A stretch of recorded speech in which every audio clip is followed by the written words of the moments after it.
Heidelberg बहुत ही beautiful city है जिसको हम आज एक्सप्लोर कर रहे हैं। तो ये जो फोर्ट है हाइडलबर्ग का, जो किला है, ये तकरीबन 13th सेंचुरी का है, मतलब 700 साल से ज़्यादा पुराना है। दोनों साइड ये रेस्टोरेंट्स हैं, कैफ़ेज़ हैं, और यहाँ का ये कल्चर जो है बाहर में कुर्सियाँ डाल के बैठने का, ये खुद में बड़ा अच्छा है। मुझे लगता है पोल्यूशन नहीं है यहाँ पे, शायद इसलिए लोग ऐसे बाहर बैठ पाते हैं। हमारे यहाँ तो इतनी देर में खाने में धूल धूल ही हो जाए पूरा। इनकी अभी अभी शादी हुई है, ये चर्च में ये लोग अभी आए थे थोड़ी देर पहले जब मैंने दिखाया था। और ये ब्राइड एंड ग्रूम है, और यहाँ पे सिंगिंग हो रही है, और ये इन लोगों के लिए, और ये लोग खड़े हैं यहाँ पे।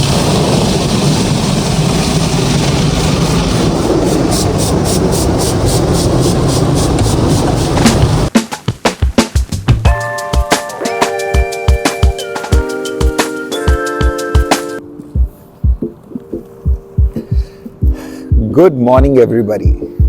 सो आज मैं हूँ जर्मनी में और हाइडलबर्ग सिटी से ये रिकॉर्डिंग बना रहा हूँ। So welcome to my channel the travelling CEO.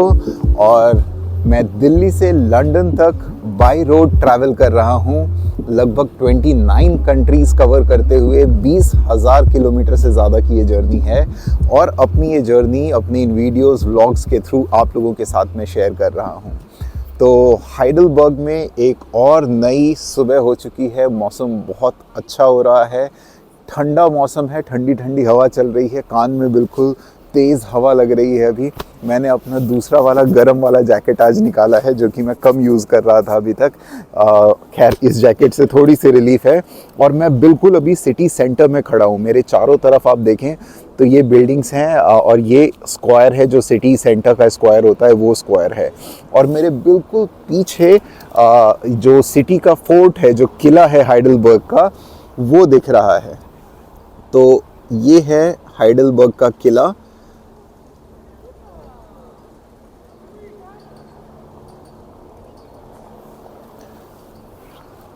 और मेरे ठीक पीछे, इस बिल्डिंग के पीछे में है हाइडलबर्ग की फेमस रिवर और एक ओल्ड ब्रिज है।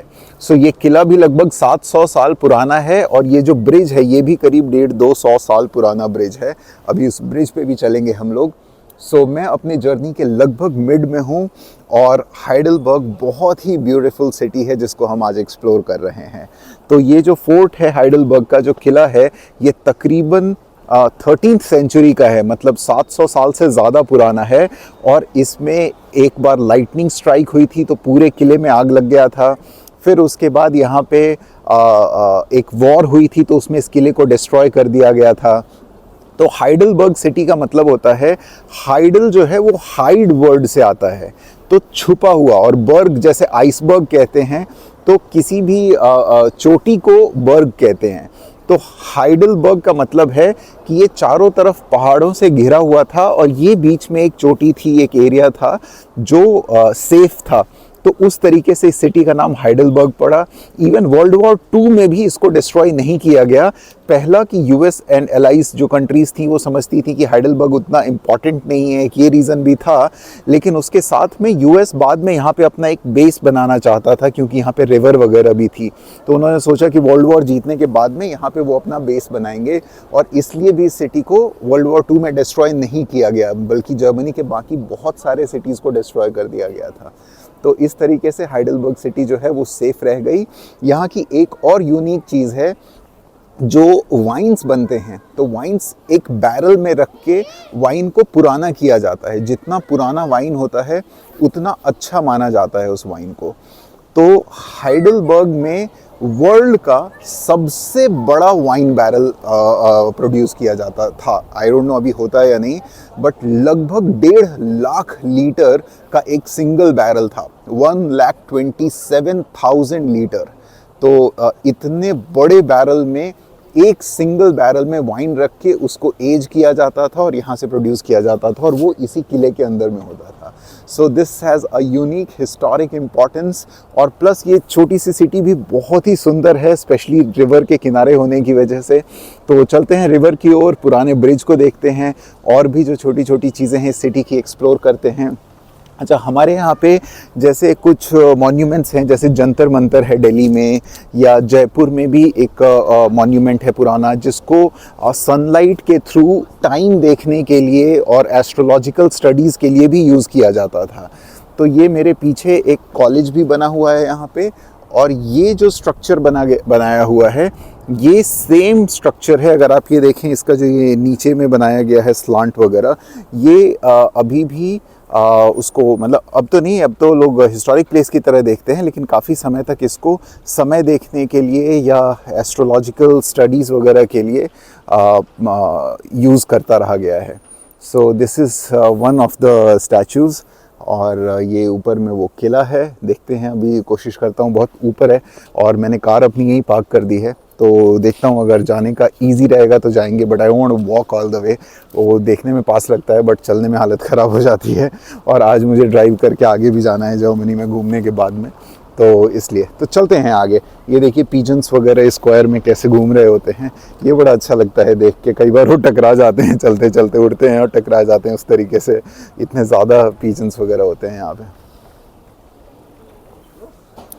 ये इस पूरे सिटी का मैप है जो इस पार्क में लगा हुआ है। ये जो पार्क बिल्कुल फोर्ट के सामने है, ये जो फोर्ट आपको यहाँ पे दिख रहा है, ये फोर्ट यहाँ पे ये बनाया गया है।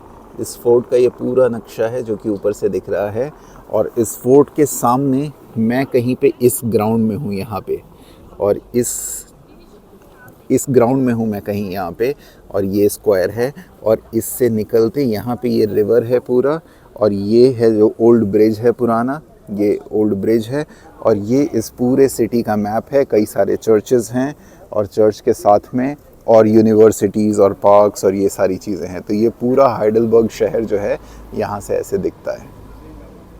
और ये है हाइडलबर्ग का सिटी चर्च। ये देखिए कितनी पुरानी वाली मर्सिडीज़ है।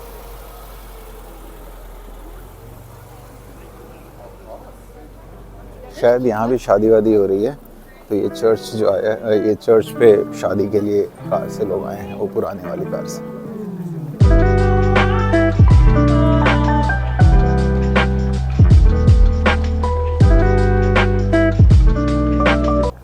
और ये अब मैं जा रहा हूँ सामने ओल्ड ब्रिज की तरफ। दोनों साइड ये रेस्टोरेंट्स हैं, कैफ़ेज़ हैं, और यहाँ का ये कल्चर जो है बाहर में कुर्सियाँ डाल के बैठने का, ये खुद में बड़ा अच्छा है। मुझे लगता है पोल्यूशन ही है यहाँ पे, शायद इसलिए लोग ऐसे बाहर बैठ पाते हैं। हमारे यहाँ तो इतनी देर में खाने में धूल ही हो जाए पूरा। वेदर की एक प्रॉब्लम है, वो तो चलो अलग प्रॉब्लम है, बट धूल की भी बड़ी प्रॉब्लम है ना हमारे यहाँ पे। तो ये है old bridge, the famous old bridge of Heidelberg, और ये बहुत ही सीनिक है। बहुत सारे लोग इसको घूमने आते हैं अलग अलग जगह से। ये नीचे से रिवर जा रही है, और ऊपर में ये ब्रिज है, और ये काफ़ी पुराना बना हुआ ब्रिज है। इसी को ओल्ड ब्रिज कहते हैं, ओल्ड ब्रिज ऑफ हाइडलबर्ग। ये रिवर है, इसमें ये क्रूज़ वगैरह भी चलता है। ये स्टैचू है, ये रिवर के दोनों साइड घर है लोगों के रहने का। ये हाइडलबर्ग का मेन रोड है जो नीचे से जा रहा है। वहाँ पे एक छोटा सा डैम जैसा बना रखा है इन लोगों ने, काफ़ी पानी को उधर होल्ड करते हैं। और ये है इसका फोर्ट, किला हाइडलबर्ग का, जो यहाँ से दिखता है। So ladies and gentlemen, presenting Heidelberg, Germany for all of you.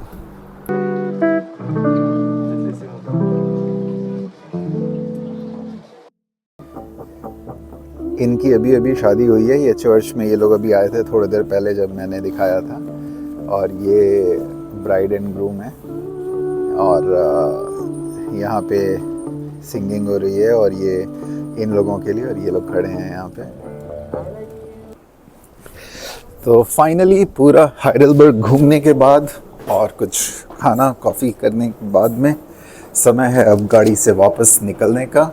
और आज हम जा रहे हैं न्यूरमबर्ग, जर्मनी में, और न्यूरमबर्ग यहाँ से लगभग 250 किलोमीटर दूर है, तो 2-2.5 घंटे की ड्राइव है। 1-आध घंटे हम बीच में रुकेंगे कॉफ़ी शॉफ़ी के लिए, तो आराम से 3-4 घंटे की ड्राइव करते हुए शाम को पहुँचेंगे न्यूरमबर्ग। अभी करीब 3:30 पौने 4 के आसपास का समय हुआ है, तो मतलब शाम को 7:30-8 बजे हम न्यूरमबर्ग पहुँचेंगे। और वहाँ बुकड है एयरबीएनबी। मैं अगले 3 दिन वहीं रहने वाला हूँ एक कॉन्फ्रेंस के लिए। ये है पार्किंग का पे करने का सिस्टम, टिकट पे करने का सिस्टम। तो ये हमने इंसर्ट किया, इसने ये 6 यूरो का चार्ज बता दिया, और अब मैं कार्ड से यहाँ पे टैप करके ये 6 यूरोस पे कर दूँगा, और फिर जो मुझे टिकट मिलेगा उसको लगाने से वो बैरिकेड खुल जाएगा। तो एवरीथिंग इज़ ऑटोमेटेड, ऐसा कुछ नहीं है कि किसी को कोई मैनुअल पे करना है मुझे।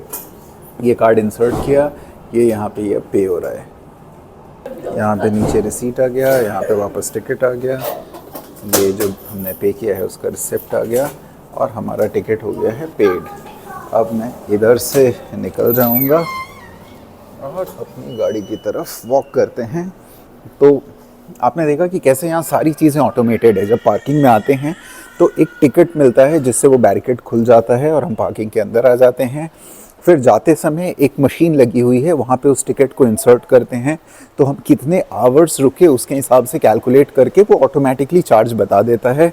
कार्ड से वहाँ पे टैप करके पे कर सकते हैं। कई जगह पे कॉइन्स भी इंसर्ट करने का ऑप्शन होता है, तो कैश में भी पे किया जा सकता है। और निकलते समय वही सेम टिकट, क्योंकि उस पर पेड का पंचिन हो जाता है, तो अगेन एक ऑटोमेटेड मशीन है जिसमें इंसर्ट करने से वो जाने के लिए बैरिकेड खुल जाता है।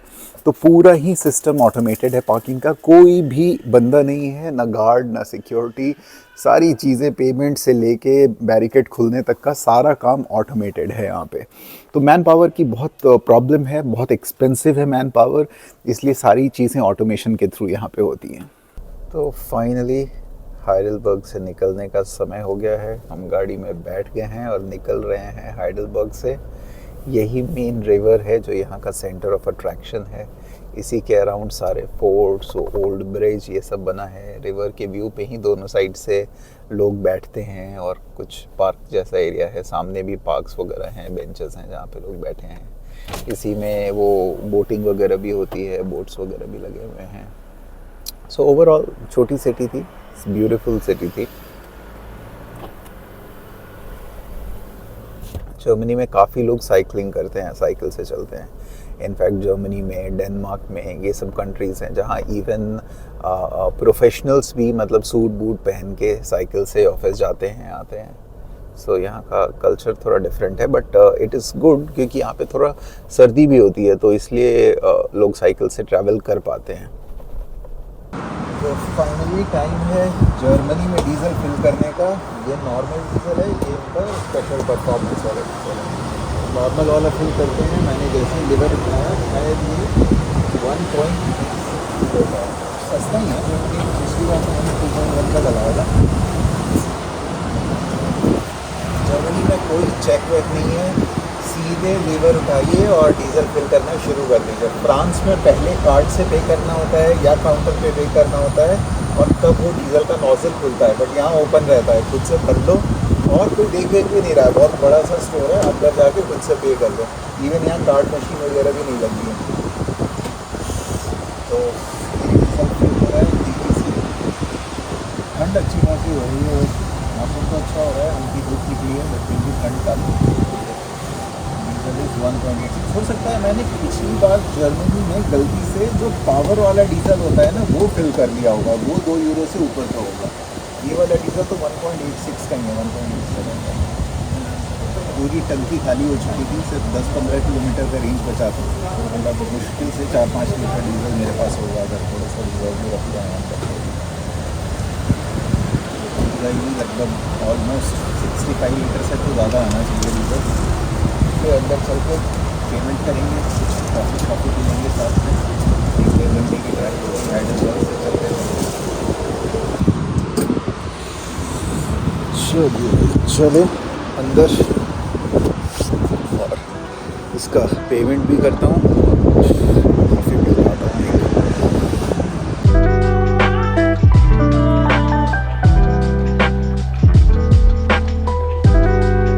ये देखिए, ये जहाँ पेट्रोल डलाने के लिए हम रुके थे, वहाँ सामने ही पहाड़ पे एक कैसल बना हुआ है और ये मैं क्लोजअप करके दिखा रहा हूँ आपको ये।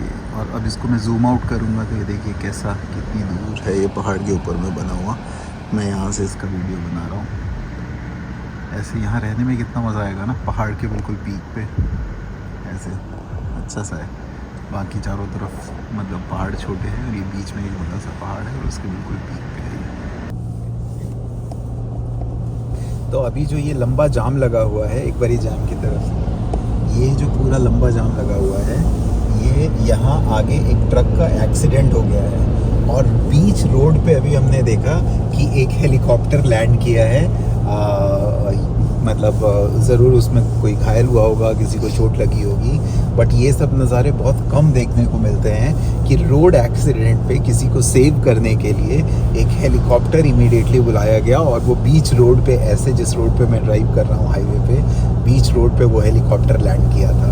और ये देखिए इतनी तेज़ गाड़ी चल रही है बट फिर भी दूसरी साइड का जैम जो है वो ख़त्म नहीं हुआ है क्योंकि वहाँ पे कम्प्लीटली डेड स्टॉप हो गई है ट्रैफिक एक्सीडेंट की वजह से। तो ये कई किलोमीटर लंबा जाम लगा हुआ है लेफ्ट साइड पे।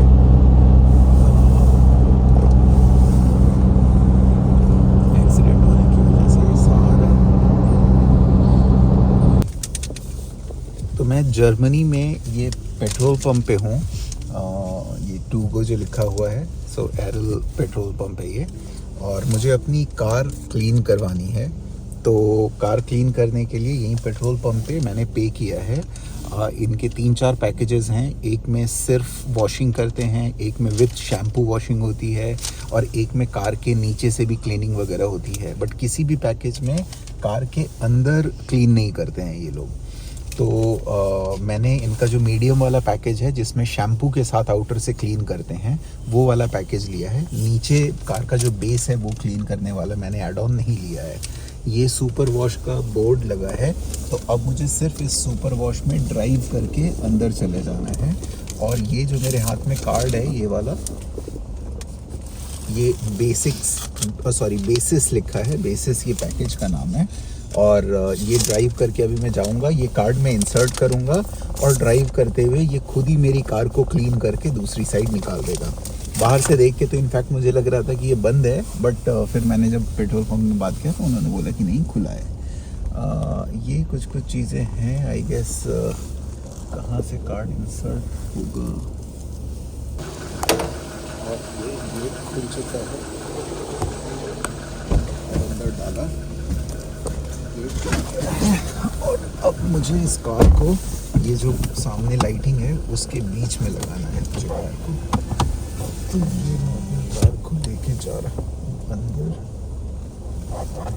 मुझे उम्मीद तो है कि कार सही जगह पे आके लगने वाली है। और ये मेरी कार आ गई है, बट ये स्टार्ट कैसे होगा। मैंने कार को कर लिया है पार्क और ये मशीन ने अपना काम करना शुरू कर दिया है। ये देखिए यहाँ सामने में ये स्प्रे वगैरह हो रहा है, ये स्प्रे हो रहा है और ये मशीन मेरे बगल से भी पूरी क्लीन करते हुए जा रही है। ये साबुन स्प्रे हो रहा है इसलिए ये वाइट सा हो गया है पूरा। यहाँ पे भी अगर मैं दिखाऊं तो ये पूरा वाइट हो गया है। पूरा आगे पीछे चारों तरफ से भी साबुन स्प्रे किया है। फिर एक दूसरी मशीन है जो साबुन को रब करेगी कार पे और फिर एक मशीन इस पे वॉशिंग करेगी। तो ऐसे करके ये पूरा ऑटोमेटेड सिस्टम है। और मैं देखिए कार के अंदर में ही बैठा हुआ हूँ और कार के अंदर में ही बैठे बैठे कार की पूरी क्लीनिंग हो जाएगी बाहर से। ज़्यादा तगड़ा ये है जिससे लग रहा है कि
रियर व्यू मिरर पूरा मुड़ चुका है।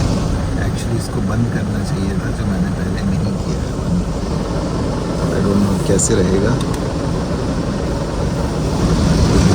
इसको बंद कर इसको मोड़ दिया। तो ये शैम्पू वाला जो काम है ये हो गया है, और ये ग्रीन बटन, ग्रीन लाइट जल गई है, जिसका मतलब अब मुझे आगे जाना है। और ये मैं आगे वाले सेक्शन में ऐसे ड्राइव करके चला जाऊंगा, तो यहाँ पे अभी वॉशिंग हो जाएगी। तो अभी इन्होंने मशीन से पूरा शैम्पू कर दिया है मेरे कार के ऊपर में चारों तरफ से प्रेशर से। मैंने यहाँ पे, हाँ, अब जैसे ये स्टॉप लिखा आ गया तो इसका मतलब अब मुझे रुक जाना है, और स्टॉप लिख दिया तो अब मैं रुक गया हूँ यहाँ पे, और अब ये अपना क्लीनिंग शुरू करेंगे। ये हमारी गाड़ी की सफाई हो रही है, और हम लोग गाड़ी के अंदर बैठे हुए हैं। फुल्ली ऑटोमेटिक सिस्टम है। एक टिकट लिया और खुद से सफाई करने के लिए इस जगह पे हम आ गए। टिकट को जैसे प्रेस किया, इस मशीन के अंदर एंटर हो गए। हम गाड़ी के अंदर बैठे, सफाई बाहर चल रही है। डर भी लग रहा है कि यहाँ की गाड़ी क्या है, ड्राई करने वाला है। डर लग रहा है। ये हीटर टाइप की मशीन है, जैसे ये पूरा ड्राई कर रहा है।